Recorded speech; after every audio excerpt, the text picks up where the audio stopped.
Vocal now. A deadline is fast approaching for a new document you might need to fly around the country this summer. We thank you for staying with us at 6:30. I'm Brian Loftus. And I'm Denise Valdez. We can tell you that 8 News Now reporter James Schaefer explains why you might need to go to the DMV in the next couple of months. If this story sounds familiar, well, there's a reason for that. The deadline for Real ID has been pushed back 3 times, but the DMV is saying they're preparing while the clock, well, it's ticking.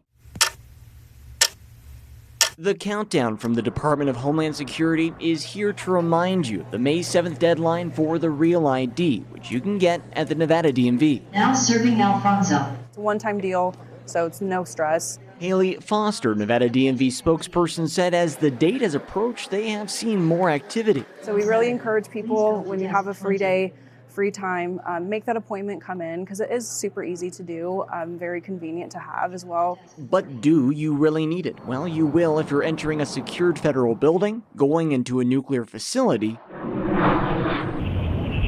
or traveling by air. It's optional, but it's just a little bit easier when you go through that airport. You just have to show your ID. Instead of bringing like a passport or other like documents. In order to get it, you will need proof of identity, like a birth certificate or an unexpired passport. If you've changed your name, you will need proof of it, along with your social security card or a pay stub, and 2 documents which show you live in Nevada. Foster says this also presents a chance for something else, a new photo. If you like your picture from before, I'm sure that you can just transfer that over as well. So get geared up for picture day. Now, the cost for upgrading your Real ID from your traditional Nevada ID is about $8.50 and will be valid for 8 years. Reporting from the Sahara DMV, James Schaefer, 8 News Now.